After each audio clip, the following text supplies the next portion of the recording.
जय श्री राम दोस्तों, मैं विकास कुमार आप सभी का स्वागत करते हैं अपने YouTube चैनल सनराइज ऑफिशियल के ऊपर। तो मेरे दोस्त आज एक नए टॉपिक की शुरुआत लेकर के चलते हैं और उस टॉपिक का जो नाम पड़ता है, उस टॉपिक का नाम पड़ता है गजनी साम्राज्य या तुर्क आक्रमण जो आता है।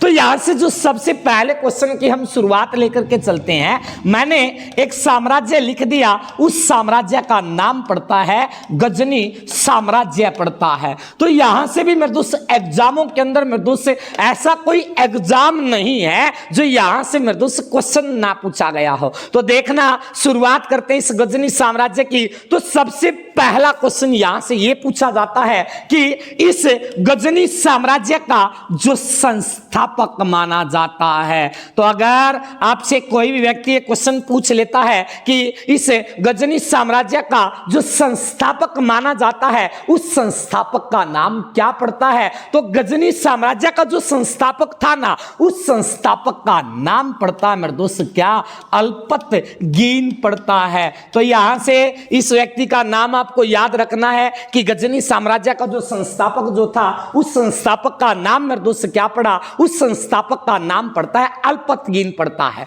ये अल्पतगीन जो था ना, जिसने गजनी साम्राज्य की शुरुआत किया था, इस अल्पतगीन का एक गुलाम हुआ करता था। तो यहां से इस बात को याद रखना, इस अल्पतगीन का एक गुलाम था और गुलाम का जो नाम पड़ता है, इसके गुलाम का नाम पड़ता है मेरे दोस्त क्या, सुबुक्तगीन पड़ता है। तो यहां से इस बात का नाम याद रखना है कि इस अल्पतगीन का एक गुलाम था जिसका नाम पड़ता है सुबुक्तगीन पड़ता है। जो सुबुक्तगीन जो था ना, ये इसका गुलाम भी था और गुलाम होने के साथ साथ मेरे दोस्त ये व्यक्ति इसका मेरे दोस्त क्या माना जाता है, दामाद भी माना जाता। तो यहां से ये याद रखना है, सुबुक्तगीन जो था ना, ये अल्पतगीन का मेरे दोस्त क्या था, गुलाम भी था और क्या था, दामाद भी था। और इसी सुबुक्तगीन ने भारत के ऊपर सबसे पहले तुर्क आक्रमण किया था। तो यहां से इस बात को याद रखना है कि भारत के ऊपर जो सबसे पहला तुर्क आक्रमण किया गया था, तो भारत के ऊपर सबसे पहले तुर्क आक्रमण किसके द्वारा किया गया था, सुबुक्तगीन के द्वारा किया गया था। ये किसके शासन काल के अंदर गुलाम था, किसका ये दामाद था, तो उत्तर लगा करके आना है, अल्पतगीन का ये गुलाम हुआ दामाद माना जाता था। और इस सुबुक्तगीन का एक पुत्र था और इसके पुत्र का नाम पड़ता है मेरे दोस्त क्या, मोहम्मद गजनवी। तो यहां से इस बात को याद रखना, इसका जो पुत्र था ना, इसके पुत्र का नाम पड़ता है मोहम्मद गजनवी, या इसके स्थान पर आपको मिलेगा मेरे दोस्त क्या, महमूद गजनवी मिलता है। या तो गजनवी मिलेगा या इसके स्थान पर आपको याद रखना मेरे दोस्त क्या, महमूद गजनी याद रखना, मोहम्मद गजनी याद रखना है। तो इसके बाद जो गजनी साम्राज्य की गद्दी पर बैठेगा, उसका नाम क्या पड़ता है, मोहम्मद गजनवी बैठेगा या महमूद गजनवी बैठेगा। तो आगे चलते हैं, आपको मेरे दोस्त एक नाम लिख करके चलना है, उसका नाम पड़ता है मेरे दोस्त क्या, नाम पड़ा मोहम्मद गजनवी पड़ता है। जो मोहम्मद गजनवी जो है ना, ये करीब गजनी साम्राज्य की जो गद्दी पर बैठा था। तो यहां से इस बात को याद रखना, मोहम्मद गजनवी गजनी साम्राज्य की जो गद्दी पर बैठा था। तो यहां से यह आपको याद रखना कि मोहम्मद गजनवी जो गजनी साम्राज्य की गद्दी पर बैठा था ना, ये गद्दी पर कब बैठा था, ये क्वेश्चन कई बार एग्जामों के अंदर पूछा जा चुका है कि मोहम्मद गजनवी गजनी साम्राज्य की गद्दी पर कब बैठा था। आपको याद रखना है 998 ईस्वी के अंदर मेरे दोस्त ये कहां पर बैठा था, गजनी साम्राज्य की गद्दी पर बैठा था। तो मैंने आपसे यही क्वेश्चन रखा कि मोहम्मद गजनवी गजनी साम्राज्य की गद्दी पर कब बैठा, आपको उत्तर लगा करके आना है 998 के अंदर मेरे दोस्त ये कहां पर बैठा था, गजनी साम्राज्य की गद्दी पर बैठा था। और इस मोहम्मद गजनवी ने भारत के ऊपर, तो यहां से याद रखना, इस मोहम्मद गजनवी ने भारत के ऊपर कितनी बार आक्रमण किया था। तो याद रखना है, इसने कितनी बार आक्रमण किया था। तो यहां से इसका आक्रमण पूछा गया कि मोहम्मद गजनवी ने भारत के ऊपर कितनी बार आक्रमण किया, आपको उत्तर लगाकर क्या आना मेरे दोस्त, इसने करीब 17 बार आक्रमण किया था। तो मोहम्मद गजनवी ने भारत के ऊपर कितनी बार आक्रमण किया था, था, 17 बार आक्रमण किया था। ये गद्दी पर कब बैठा? 998 के अंदर बैठा। इसका पिता कौन था? सुबुतगीन था। सुबुतगीन किसका गुलाम और किसका दामाद था? आपको याद रखना है अल्पतगीन का। अल्पतगीन कौन था? वही था जिसने गजनी साम्राज्य की शुरुआत किया था। और इस मोहम्मद गजनवी ने जो 17 बार आक्रमण किया, इसने भारत के ऊपर 1001 ईस्वी से लेकर 1027 ईस्वी तक क्या किया था? आक्रमण किया था। तो इसने 1001 में क्या करने लग गया था? आक्रमण करने लग गया था। और इसने भारत पर कब तक आक्रमण करे थे? 1027 तक आक्रमण करे थे। तो यार बात याद रखनी है। देखियो के निकलेगा के ना निकलेगा। सब तक पहली बात आई किस? मोहम्मद गजनवी का जो पहला आक्रमण था। तो यहां से इस बात को याद रखना कि मोहम्मद गजनवी का जो पहला आक्रमण जो था ना, वो पहला आक्रमण कब हुआ था? तो इसने अपना पहला आक्रमण किया था 1001 ईस्वी के अंदर। अभी अभी बताया 1001 से लेकर 1027 तक इसने क्या किया था? भारत के ऊपर 17 बार आक्रमण किया था। जो इसने 1001 ईस्वी के अंदर आक्रमण किया ना, तो इसने आक्रमण एक स्थान के अंदर किया था। उस स्थान का नाम पड़ता है वहिंद नामक स्थान। जो वहिंद नामक स्थान के ऊपर क्या किया था? आक्रमण किया था, जो कि कहां पर आता है? पंजाब के अंदर आता है। पंजाब, जम्मू कश्मीर उसी साइड पड़ता था। वहिंद का क्षेत्र आता था। और इस वहिंद पंजाब का मेरे दोस्त क्या हुआ करता था? एक हिंदू शासक हुआ करता था। मतलब क्या है? इस वहिंद पंजाब के अंदर है ना, एक हिंदू शासक था। और उस हिंदू शासक का जो नाम पड़ता है, उसका नाम पड़ता है मेरे दोस्त क्या? जयपाल पड़ता है।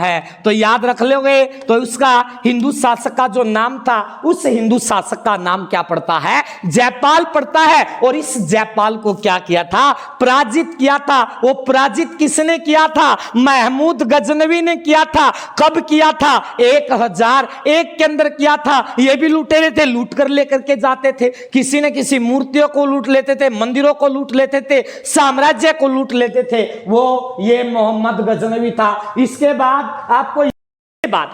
बाद जो आक्रमण आता है 1006 ईस्वी वाला। जो 1006 ईस्वी के अंदर आक्रमण किया गया था ना, एक स्थान के ऊपर आक्रमण किया गया था। उस स्थान का नाम पड़ता है मुल्तान नामक स्थान पड़ता है। मुल्तान नामक जो स्थान पड़ता है, कहां पर पड़ता है? पाकिस्तान के अंदर पड़ता है। और यहां का एक शासक था, उसका नाम पड़ता है अब्दुल। तो याद रखना, यहां का एक शासक था जिसका नाम पड़ता है अब्दुल फतेह दाऊद पड़ता है। तो इस अब्दुल फतेह दाऊद को पराजित किया था किसने? वो क्या था? मोहम्मद गजनवी ने आक्रमण किया था। और मेरे दोस्त यहां से भी उसकी धन दौलत लूट कर ले जाने लगे। इसके बाद आपको याद रखना है मोहम्मद गजनवी का 1009 वाला आक्रमण। जो मोहम्मद गजनवी ने 1009 के अंदर आक्रमण किया था ना, तो 1009 के अंदर इसने आक्रमण किया था एक स्थान के अंदर। उस स्थान का नाम पड़ता है पेशावर नामक स्थान। तो 1009 के अंदर महमूद गजनवी ने कहां पर आक्रमण किया?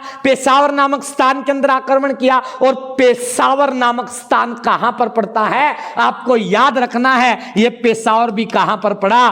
पाकिस्तान के अंदर पड़ता है। और यहां का इस पेशावर पाकिस्तान का एक हिंदू शासक हुआ करता था, जिसका नाम पड़ता है अनंगपाल। तो याद रखना, इस अनंगपाल को भी पराजित किसने कर दिया था? महमूद गजनवी ने। इसके बाद आपको याद रखना है महमूद गजनवी का जो 1014 वाला आक्रमण था, इसने 1014 के अंदर जो आक्रमण किया था, वो आक्रमण क्या था? एक स्थान के अंदर। उस स्थान का नाम पड़ता है थानेसर नामक स्थान। और यह थानेसर नामक स्थान पड़ता है हरियाणा के अंदर। तो यहां से इस बात को याद रखना, यह थानेसर कहां पर पड़ता है? हरियाणा के अंदर पड़ता है। और यहां का एक हिंदू शासक था जिसका नाम पड़ता है जयपाल पड़ता है। और यहां से मेरे दोस्त इस महमूद गजनवी ने एक मूर्ति को लूटा था। और वह मूर्ति आती है मेरे दोस्त क्या? चक्रा स्वामीन की मूर्ति। तो यहां से इस बात को याद रखना, चक्रा स्वामीन की मूर्ति को मोहम्मद गजनवी ने कहां से लूटा था?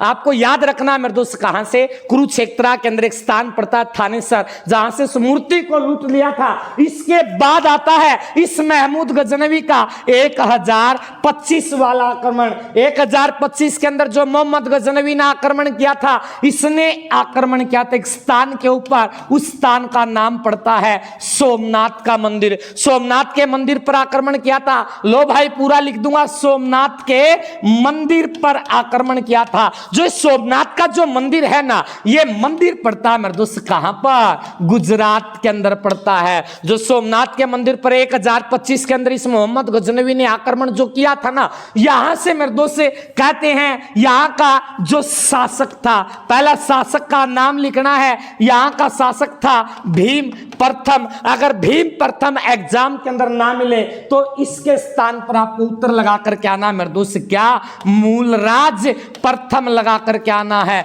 या तो भीम प्रथम मिलेगा या इसके स्थान पर मेरे दोस्त क्या मिलेगा, मूलराज प्रथम मिलेगा। और यहां से मोहम्मद गजनवी ने करीब 20 लाख दिनारों को लूट लिया था।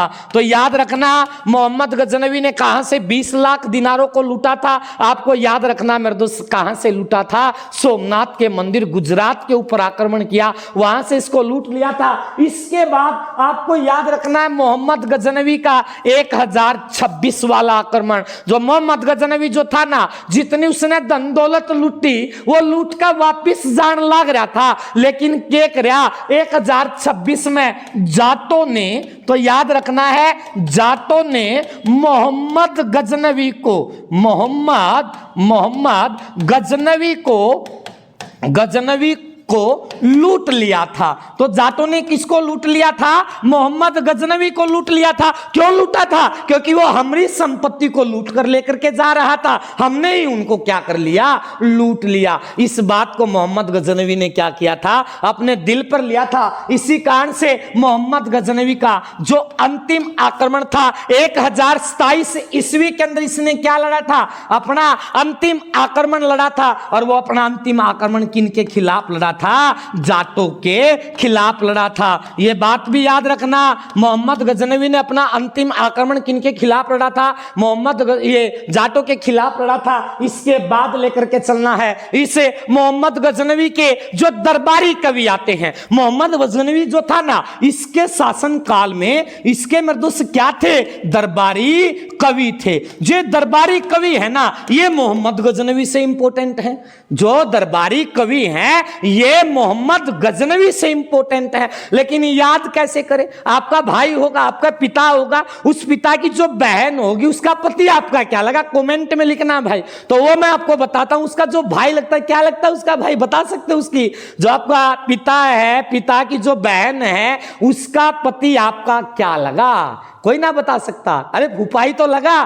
तो याद रखना है फूफा जो है ना, ये क्या ही दिन के नहीं होंगे, जितने भी ये फूफा है ना ब्याह रुसन के हुए हैं, लेकिन वो फूफा यार काम आओगा, कदे फूफा थामनू में ठाया गिरा सोच लो। तो याद रखना, आपको क्या याद रखना है, फूफा याद रखना है। ये फूफा मोहम्मद गजनवी के अंदर काम आता है। वो काम कैसे आएगा मैं बताऊंगा।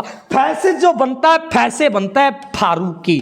तो याद रखना है कोई फूफा फैफा कौन था, यो फारूकी था। तो मोहम्मद गजनवी के शासन काल में यो दरबारी कवि था। इसके बाद याद रखना उसे, जो उसे बनता है ना उसको याद रखना है उतवी। कदे कोई सा उतनी लिख ले, उतनी ना लिखियो, उतवी लिखना है। इसके बाद इस फैसे बनता है फिरदौसी। तो फिर का घूमया करना, तो याद रखना तो तीसरा स्थान फैसे निकला फिरदौसी। इसके बाद ए से आया, ए से निकला मेरे दोस्त क्या, अलबरूनी। तो यहां से याद रखना ए से कौन सा निकला, अलबरूनी निकलता है। जो अलबरूनी जो था ना, ये भी दरबारी कवि था। किसका, मोहम्मद गजनवी का। उतवी क्या था, दरबारी कवि। किसका, मोहम्मद गजनवी का। फिरदौसी और फारूकी भी क्या थे, दरबारी कवि थे। किसके थे, मोहम्मद गजनवी के दरबारी कवि थे। और इस अलबरूनी ने एक किताब लिखा था। तो याद रखना इस अलबरूनी ने एक किताब लिखा था, उस किताब का नाम पड़ा किताब उल हिंद की रचना। तो याद रखना किताब उल हिंद की जो रचना किया गया था? वो किताब उल हिंद की रचना किसके द्वारा किया गया था? अल-बरूनी के द्वारा किया गया था। इसी किताब को क्या कहा जाता है? भारत का दर्पण कहा जाता है। ऐसी किताब का नाम बताओ जिस किताब को भारत का दर्पण कहते हैं। किताब उल हिंद को किसने लिखा? अल-बरूनी ने। इसके शासनकाल में दरबारी कवि था मोहम्मद गजनवी के शासनकाल में अल-बरूनी ने किताब तो लिख दिया। इसको दर्पण क्यों कहा गया? क्योंकि इस किताब के अंदर भारतीय इतिहास, तो याद रखना, भारतीय इतिहास की जानकारी मिलती है। आपको याद रखना है गणित की जानकारी मिलती है। आपको याद रखना है भूगोल की जानकारी मिलती है। आपको याद रखना है खगोल शास्त्र की जानकारी मिलती है। तो यहां से याद रख लोगे कि ना रख लोगे? खगोल शास्त्र की जानकारी इसी कारण से, तो इसको हमने क्या कहा? इसको कहा भारत का दर्पण कहा। और इसके बाद इस महमूद गजनवी की मृत्यु हुआ था 1030 ईस्वी के अंदर। इसकी आज की इस वीडियो के अंदर मेरे दोस्त इतना ही। अगर आपको ये वीडियो अच्छी लगती है तो अपने YouTube चैनल सनराइज ऑफिशियल को लाइक शेयर सब्सक्राइब करना ना भूले। जय हिंद दोस्तों।